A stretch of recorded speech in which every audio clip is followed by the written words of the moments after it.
Bulavinaka, my name is Litia and I'm from the beautiful island of Laos and I love listening to Today FM. Today FM rock. My name is Casey, I'm from Tabua. We love Today FM in Tabua. Today FM rocks. My name is Selina, I'm from Tavenga Vengamba. I love listening to Today FM. Today FM rocks. Pula, my name is Carlo. I love listening to the music in Today FM, in Malak Island. Today FM rock. Today's hit music on Today FM. In the news tonight, family court records increase in cases. Emotions flow in rape trial. And wet weather to continue in parts of the country. From the studios of FBC Suva, Jackie Spate. Family disputes ranging from divorces, maintenance and restraining orders are on the rise in Fiji. Latest statistics reveal that the family court has been seeing an increased number of domestic cases, which is becoming a serious concern. Rachel Nuth reports. A massive 101% of divorce cases have been resolved in the family court over the last 5 years. Custody cases filed by women in 2012 amounted to 295. However, this increased by 80% in 2016, recording 531 cases. But what is concerning is that more cases were refused than granted by the courts. Family law cases, 43% of women have no legal representation compared to 35% of men. And 10% of cases brought by either men or women are represented by the Legal Aid Commission. The Chief Justice and Director of Public Prosecution highlighted their efforts to assist those accessing the court. It's not just that people come in, next, just a number, you couldn't care less, you don't look up. We have to maintain that interest in people's cases. They are human beings. And we do our best, although the courts can't solve everybody's problems. To witnesses, there are varieties of applications we can make to court in terms of anonymity in having matters raised in open court. Another troubling revelation made is that sexual offence cases heard in the Magistrates' Court increased from 279 in 2007 to 2,036 in 2013. But in 2016, the number of cases fell to 675.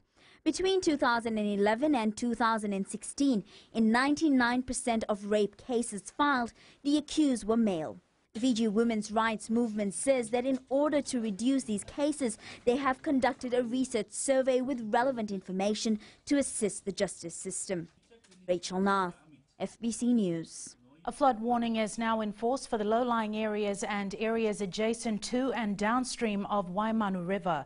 A flood alert is in force for the low-lying areas and small streams adjacent to major rivers for eastern half of Viti level. The water level at Waimanu Station was 5 meters at 2 p.m., which is 0.04 meters above warning level and increasing. Heavy rain is expected to affect the group until Friday. We'll have the latest in the weather segment with Angie. A woman who adopted a 4-year-old girl was allegedly raped by a 33-year-old man could not hold her emotions as she testified in the High Court today. It is alleged that the woman's de facto partner had raped her adopted daughter on March 16th in Navua this year. Pranita Prakash reports. On the day of the alleged incident, the woman said she came home from work around 6 in the evening and her daughter insisted on going to her cousin's place in Navua. After dropping the girl off, the stepmother received a call from her sister who wanted to talk to her. Later, her sister informed her that the 4-year-old girl told her niece of what the accused had allegedly done. The woman said that she was shocked and did not know what to do. The woman said she confronted the accused when she came back home, but he denied the allegations. The mother informed the court that she asked the accused to leave the house so that she could figure out what step to take next. She said a week later, the accused turned up at her house unannounced and insisted on taking her daughter with him to spend the weekend with his family. She said that even though she was annoyed with the accused for turning up at her place, she sent her daughter to Suva with the accused. The woman also confirmed that she had visited the accused when he was at the Navua police station and in the remand center. She said on one of the occasions, her daughter also accompanied her to meet the accused in the remand center. She said her daughter wanted to see the accused and she was crying for him. The trial continues tomorrow. Ranita Prakash, FBC News. LTA Chairman Vijay Maharaj has hit out at opposition MP Asaeli Randondro for calling for his resignation and that of his board. Randondro made the stern call following Maharaj's warning to the public to take the breaching of e-transport card bus seriously or face fines. Maharaj says the LTA has already given a flexibility period of 3 months from the date of implementation of e-ticketing legislation. Under the Electronic Fare Ticketing Act and its Electronic Fare Ticketing regulations, LTA has a mandatory statutory obligation as a statutory authority to ensure a satisfactory compliance level with these laws.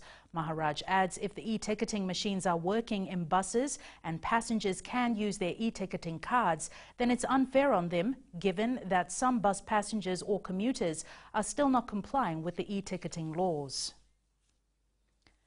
Motorists travelling the Kings Road from Nausori towards Tailevu can expect some delays due to the extensive road work underway. Fulton Hogan Highway's construction rehab manager Kelly is advising motorists to be patient and pay attention to the road safety signs. The road has lengths of pavement that are in various stages of deterioration. Some sections are in need of urgent repair as they are extensively potholed. The FHH crew has stabilised and sealed the first 2.1 kilometres of the road, with work still underway on remaining sections. Kelly says they have cleared water channels, removed high shoulders and dug out the deteriorated base, coarse and surface material, overlay, cement stabilise and seal with new line markings. Some work has been completed in Naimasimasi and Waindelive, while they currently work on a section in the vicinity of the Nausori roundabout near the mosque frontage. Still to come, St. John wants more ambulances. And Robert Mugabe resigns as Zimbabwe president. Stay with us.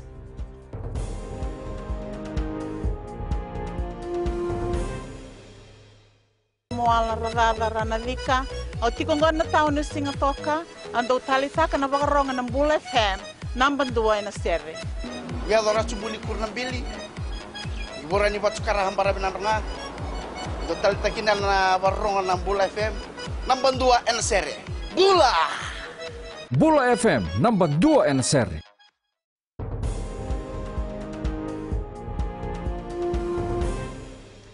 Many Fijians are not able to hire an ambulance in emergencies due to the high cost. This was highlighted by St. John ambulance manager Lloyd Atak, who believes the cost can be reduced if they're provided with more ambulances. Kelly Vadala reports. St. John says they receive up to 10 calls a day from Fijians asking for ambulance services, but not all are attended to. Yes, there's definitely still a shortage of ambulance for good new ambulances. You can see that St. John, as most of our ambulances are second-hand. But we've maintained it, we have higher maintenance costs, but we've managed to maintain it through these years. That will lessen our operational costs. St. John Chair Bereniki Rewa-Louis says they're looking at shifting their services to the Western and Northern Division. St. John continues to provide a very high standard of service, of ambulance transportation and care of the sick to all health facilities. With government aiming to bring in 200 ambulances and fire trucks, St. John says this will assist them in carrying out their services. At present, we receive a nominal grant from government, but that basically meets our operational costs, which are very high. But I'm sure government, I think, are focusing on us now, and hopefully when they get their new intake of ambulances, they will look at St. John. A new ambulance was today donated to St. John's from the Mbulamai Project Committee. St. John says the new ambulance will now be based in the Western Division and will also help boost their services all around the country. Kelly Vadala, FBC News. The Fiji Council for the Disabled Persons is working to help disabled persons be resilient and sustainable. While officiating at the World Disability Day in Ba, the FNCDP Executive Director said they are working closely with other stakeholders to ensure persons with disabilities are recognized. Sanyani Boiler reports. The FNCDP is working to get disabled persons together and make their voices heard. And the Line Ministry, the Ministry of Women, Children and Poverty Alleviation, and all the critical stakeholders to look at how persons with disability are getting visible. Social Welfare Assistant Minister Vina Bhatnagar said The Convention of the Rights of Persons with Disabilities that Fiji has ratified has ensured that disabled persons have the right to full participation in society. The Convention seeks to enable persons with disabilities to live independently and participate fully in all aspects of life and development. It calls upon state parties to take appropriate measures. For the first time this year, the Council received $8 million for disability allowance from the government. Sainia Nimboila, FBC News. Safety at sea improved for the fisherwomen of Silana village in Tailevu when the Food and Agriculture Organization of the United Nations donated 3 marine safety grab bags for their use. Silana village is one of the 40 coastal communities that are receiving marine safety grab bags from FAO to be used by small commercial fishing enterprises registered with the Ministry of Fisheries. Each bag contains a personal locator beacon, a strobe light, a signaling mirror and whistle, a rescue laser and sea rescue streamer. There is also a handheld marine VHF radio, a sea anchor, 3 manually inflatable life jackets, a directional compass, a first aid kit and 2 thermal emergency blankets. In world news, jubilant Zimbabweans celebrated late into the night after Robert Mugabe resigned as president. He held power for 37 years and once said only God could remove him. This from TVNZ. It is the night of the free, a night like no other in their lives. A great tension has broken. The epoch of fear, of desperation, of Robert Mugabe has ended. This is history in the making. We have never thought that something like this was going to happen in Zimbabwe. This is history, you guys. This is what we've been fighting for since independence. The sense of surprise here is deep, because at the day's beginning, it didn't feel as if Robert Mugabe was going anywhere. Parliamentarians, urged on by the crowds, gathered to begin the process of impeaching the president. After a week in which he'd stubbornly refused to quit, his own MPs led the legal process. Will he be gone by the end of the week? I'm not sure. I really can't say. Look, the processes of Parliament will determine whether or not he'll be gone by the end of the week. If it were my choice, I would have wanted him to go yesterday. By mid-afternoon, the MPs and senators had moved to a hotel to accommodate the special joint session of Parliament. They were watched by the public in what felt like a rare moment of true democracy here. And then, the moment. A letter was handed to the Speaker. He read it first himself, and then to the world. He was muffled, but the words were momentous. Notice of resignation. Many who a week ago would have cheered Robert Mugabe now exulted in his fall. A week ago, most foreign journalists were banned here. Today, MPs were eager to speak with me. This is a huge moment for your country. What do you feel? Absolutely. This is a revelation that the people, if they speak their mind, if they speak their hearts out, change will come. Celebrations spilled into the streets. They cheered Emerson Mnangagwa and mocked Robert Mugabe. But in their joy, Zimbabweans also know that they must be vigilant. We cannot make the mistake of having the same kind of leaders in place to build our country. We can't afford that. Remember the longer road to this moment, the people who endured white minority rule and then saw their independence become tyranny, found themselves suddenly free. Ahead in sports with Jamie, he will have more on the Fiji Sevens team, but up next is Rachel with business. Thanks, Jackie. Good evening, and coming up in business tonight. New biscuits hit the local market. And in Growing Fiji, ambulance boost for St. John's. Stay with us.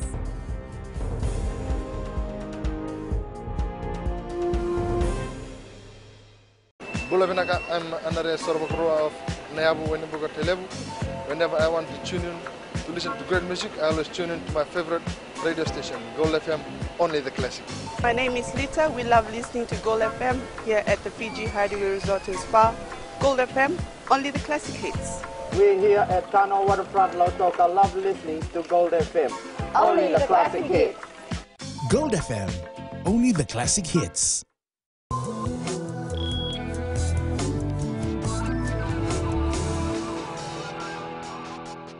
In business tonight, the Fiji National Provident Fund has recorded a net profit of $359.5 million for the 12-month ended June 30th. Board Chair Ajit Godagota says it's a milestone achievement as the net surplus grew by more than 84% over the net profit. Godagota says the net surplus increase is a direct result of the 3.5% increase in the investment income to $341.5 million. The increase in contributions under the employer portal has improved significantly by 13.6%, surpassing the $500 million mark for the first time. Godagota says this is the 5th consecutive year in which the fund has increased the interest rate credited to members, standing at 6.35%. He adds this resulted in the distribution of $270 million to member accounts. In the last 5 years, the fund has credited over $1 million interest to its customers. FMF Foods Limited launched 2 new cream biscuits today under the sub-brand Fine Fare Bites, increasing the snack options for this festive season. The banana and pineapple bites are both based on the popularity of local fruits and preference. The products come in a 150-gram pack with distinct bright yellow packaging. The first flavor was Lemon Bites, which was launched in January this year. In addition to the successful range of biscuits, FMF also launched a wholemeal cracker biscuit, a healthy option for snacking rich in fiber. Came out to be the most prominent flavors out of all the flavors that we've tried. There was about 5 different varieties, and even within the banana and pineapple, there are different varieties of flavors that were tried, and this particular one stood out the most preferred across all the taste panels that we did, both internal and external. And we now join Sharon from HFC Bank with the latest from the money markets. Thank you. Looking at the market today, there was a notable decrease in volume across the foreign exchange board, partly due to the thin economic calendar and the upcoming US Thanksgiving holiday on Thursday. There were no big economic headlines, but the US released the Chicago Fed National Activity Index. It was up in October to 0.65 from 0.36 in September, beating expectations. Later tonight, our time, we have the European Central Bank's non-monetary policy meeting held at least once a month. We also await the release of the initial jobless claims data and the US Federal Open Market Committee minutes. The meeting ended November 1st, and the minutes are widely expected to show the bank is poised to raise its benchmark short-term interest rate to between 1.25% to 1.5%. That would have implications on the value of the US dollar, but we'll have to wait and see. And that's all for now. Vinaka. Thanks, Sharon. Looking at today's current exchange rates set each morning for the Fijian dollar. Our dollar was up against the Chinese yuan, the US dollar, the PNG kina and the euro, but dropped slightly against our major trading partners Australia and New Zealand and the Japanese yen.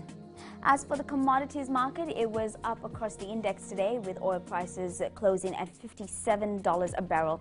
Gold was slightly up to close at $1,280 per ounce and silver closed at $16.94 an ounce.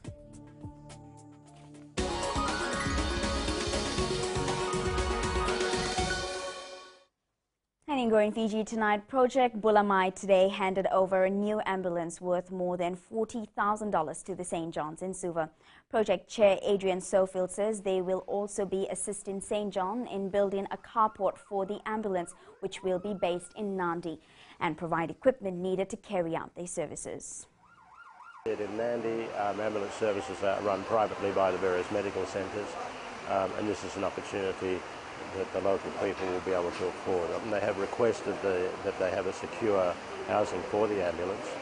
We'll also help with if they need extra equipment in the vehicle, such as a defibrillator, for instance, with other equipment they may need. We've asked them to ask St. John's to give us a wish list of what they need.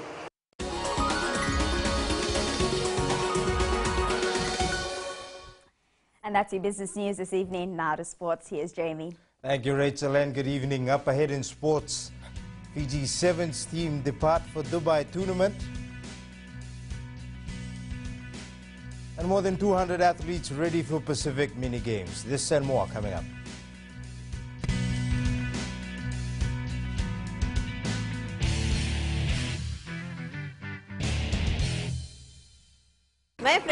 रुकू recce recce से सुबह मेरी आँख खुलती है तो मैं मिर्ची FM सुनती हूँ। मिर्ची FM is number 1. It's so hot. हम लोग बार टाउन के कैरियर ड्राइवर लोगों ने हम लोग के मिर्ची FM सुनो अच्छा लगे। मिर्ची FM is hot. हाय, मैं संध्या नारियल रेफ्रिकी से। मेरे सारे दोस्त मिर्ची FM सुनते हैं। मिर्ची FM is hot. I love मिर्ची FM. हमें स्पिन तो हुआ कि मिर्ची FM में सबसे अच्छा गाना बजे। मिर्ची FM, it's hot.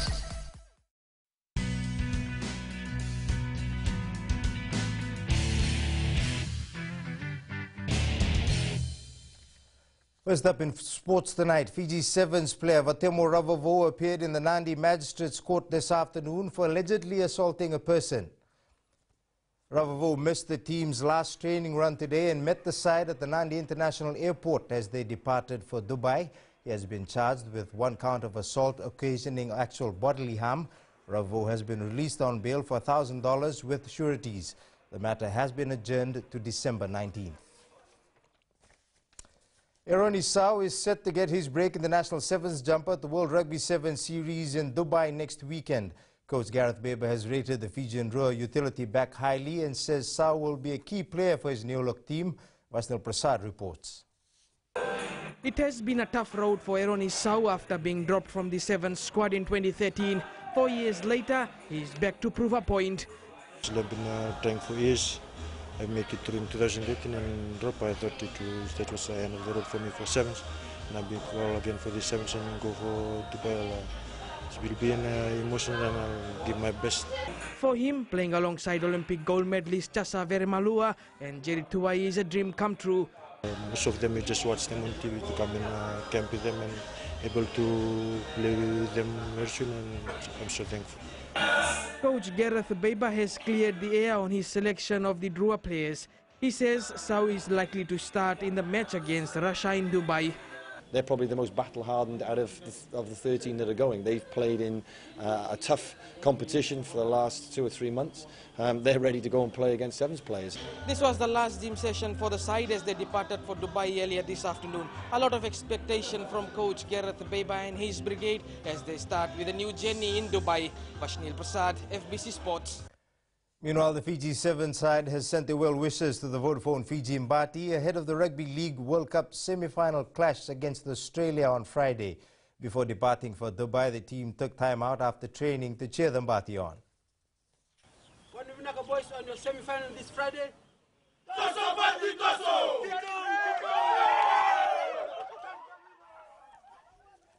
More than 200 athletes and officials will represent Fiji to the Pacific Mini Games to be held in Vanuatu next week.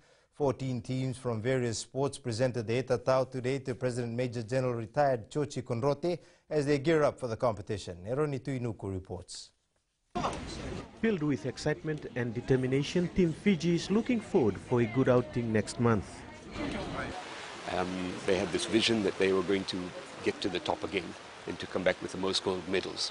So we are certainly determined to achieve that. Despite the positive vibe within the participants, the team management and officials are still facing some setbacks in their administration area.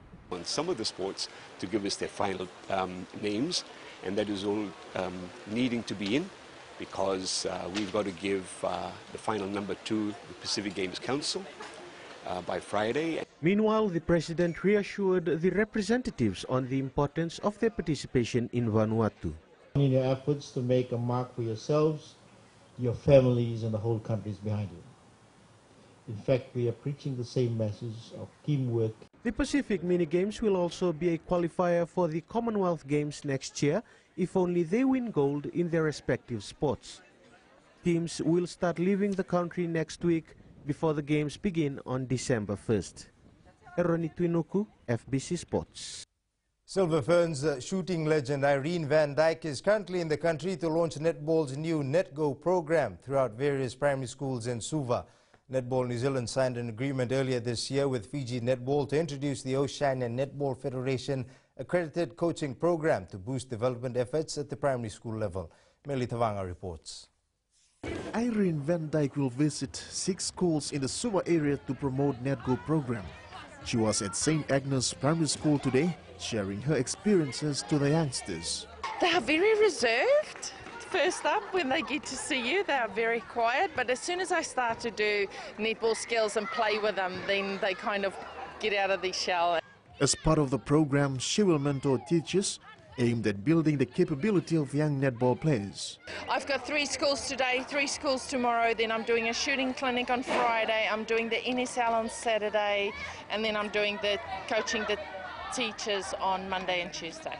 Fiji Pearl's assistant coach Unai Sirokura says this is a major boost for the sport, especially at grassroots level. While she's here, we have to grab every opportunity and try and promote the sport in terms of making sure that the participation grows, especially from school right to the community level and right to the club level as well. Teachers that took part in the course will receive accreditation endorsed by the Ministry of Education. The 6-foot-tall shooter will be in the country for the next 7 days. Melitavana, FBC Sports. The 2018 Commonwealth Games Queen's Baton made its way around Suva this morning. Accompanied by national athletes and administrators, the baton traveled through Suva City, then made a brief stop over at Warren House, where President Major General retired Chochi Konrote received the entourage before leaving for Nandi via Queen's Road. The baton will rest in Denarau tonight before leaving for Samoa tomorrow morning. To touch the baton itself, especially with the Queen's message that's in the baton. Even though it's 2 days, it's been really tough in terms of logistics.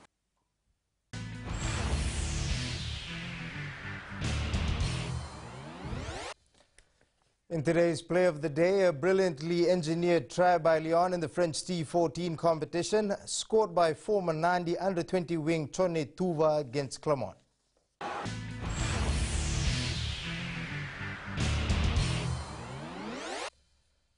That's it from Sports Tonight. Join Angie later on with weather, and in new media, look at the latest gadgets launched this week. That's right after the break.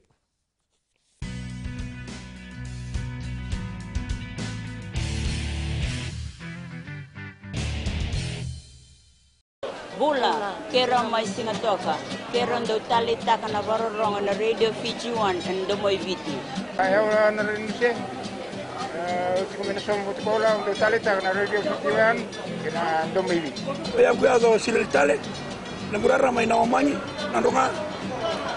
Gitu talita gini ang gabi na sabale, nagunto rongo, barong na Radio Fiji 1 nando Moi Viti. Na Radio Fiji 1 nando Moi Viti na bonga ni BNN.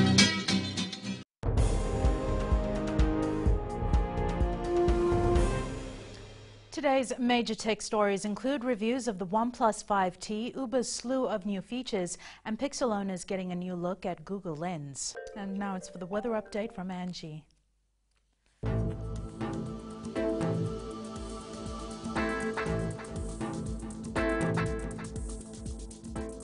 Hello there and welcome to the Weather World. Starting off tonight, the Fiji Met has issued a heavy rain alert. They're warning of flooding in low-lying areas, so take care, especially near streams and rivers. But before we get to that, let's look at today. In the west, a very cloudy day with humidness.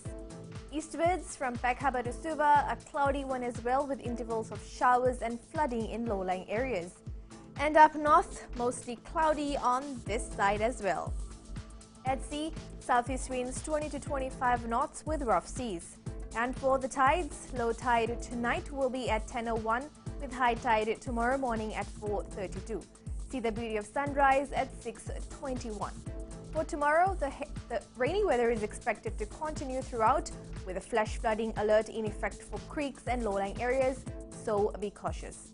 Tomorrow's temps, Suva will be the coolest at a high of 27 degrees. And looking further on to Friday, rainy conditions are expected to ease. And that's all from the FBC Weather World. Jackie. Thanks so much for that, Angie. On Fiji on Pulse today, we asked, what will it take for the Fiji Mbati to beat Australia in the Rugby League World Cup semi-final?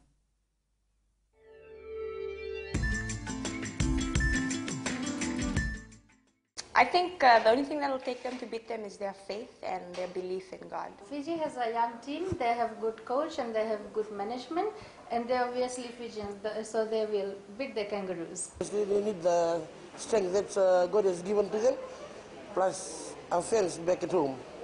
Just cheer for them and pray for them. For them it's just a good teamwork and team spirit and a lot of confidence with the team. So I think that's all we can do. Probably the boys, we can see that the boys, they have faith in God. They have good in defense, have good in combination, and they know each other very well that they can beat Australia in the semi-final against World Cup. I think they've got a good head of steam up, so I think they'll do well when they go into the match. Yeah, I don't think they really need anything other than to just stick to what they know and just keep going with it. I think it just needs a good game plan to counter against Australia. They should learn from their past games, especially against New Zealand in the quarterfinal last weekend, and they try and better it before Friday. They should strengthen their defense to counter the strong Australians' attack.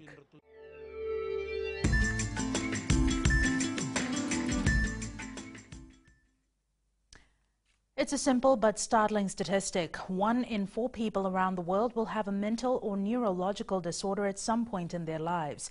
But dealing with mental health issues is so much easier if caught early. Recapping the main stories, family court records increase in cases, emotions flow in rape trial, and wet weather to continue in parts of the country. For these stories and others, you can tune in daily to our sister radio station Gold FM. To our poll question this week, we are asking, are you impressed with the commitment shown by countries post-COP23? Visit our FBC website to answer.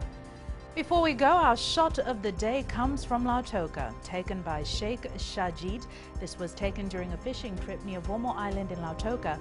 We'd like to encourage all our viewers to send in more pictures of our beautiful Fiji, our tropical flowers, stunning waterfalls, a visiting cruise ship, or even your favorite pet. Just email them through to fbcnews@fbc.com.fj or share it with us via Facebook page FBC News. You can also follow and tweet us your news tips at FBC_news or simply hashtag FBC News. That was your FBC News for tonight. From the team and I, stay safe. Good night.